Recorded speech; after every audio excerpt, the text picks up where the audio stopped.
Today in history, May 16th, 1990, a Thursday, unremarkable on the surface.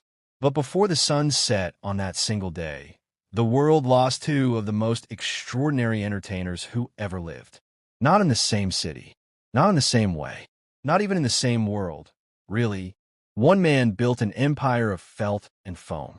The other conquered every stage on earth with nothing but his voice and a cigarette. Jim Henson. Sammy Davis Jr. gone. Same day.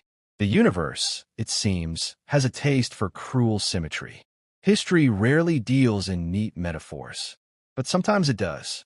Sammy Davis Jr., the Rat Pack's blazing star, had been quietly battling throat cancer.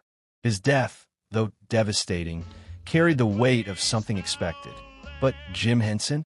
Nobody saw that coming. Nobody. He was 53 years old. He had projects in motion, dreams half-built, laughs still unspoken. And then, nothing. Jim Henson was born in Greenville, Mississippi, in 1936. He didn't grow up wanting to be famous.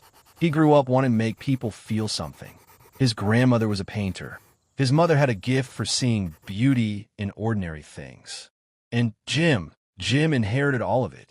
He was quiet, thoughtful, the kind of boy who didn't just watch the world but studied it, cataloged it, and then reimagined it entirely. Kermit the Frog was born from a ping-pong ball and his mother's old green coat. Let that sink in. The most beloved character in television history.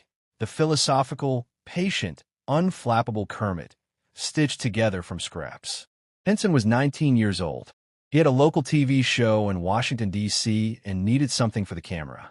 He reached into a pile of discarded cloth and pulled out an icon. Jim Henson once said that the most sophisticated people he knew, inside, were all childlike. He believed that, deeply. He didn't make puppets for children because he thought children were small. He made them because he thought wonder was the highest form of intelligence. Silliness, he said, is a soul-saving thing. Not decoration, not distraction, a lifeline. In 1969, Sesame Street changed everything.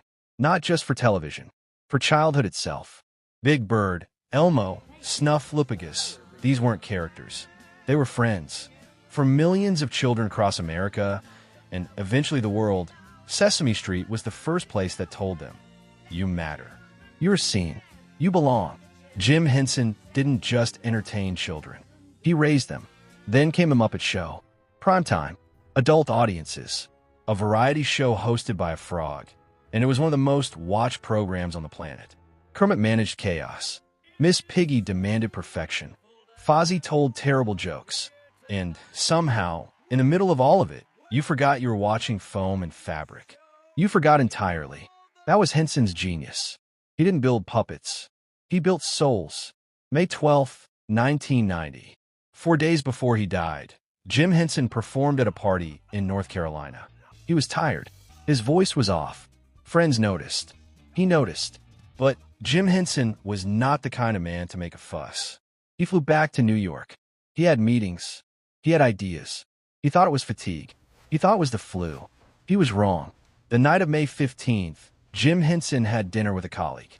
He was in good spirits. They talked about the future, new projects, new stories to tell. He went home. He went to bed. But during the night, something shifted.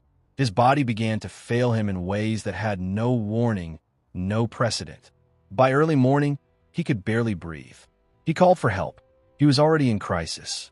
Jim Henson died on the morning of May 16th, 1990.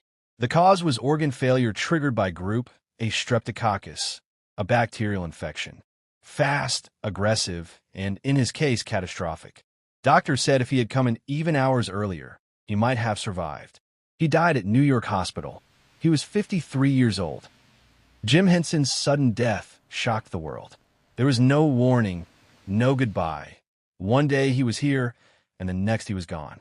Fans, friends, and collaborators were devastated. Yet even in death, Henson wanted joy over sorrow. At his colorful memorial in New York, thousands gathered to celebrate his life, and the emotional tribute by the Muppet performers became unforgettable. Though Henson died at just 53, his creations, Sesame Street, The Muppets, Fraggle Rock, Labyrinth, and more, continue to inspire generations.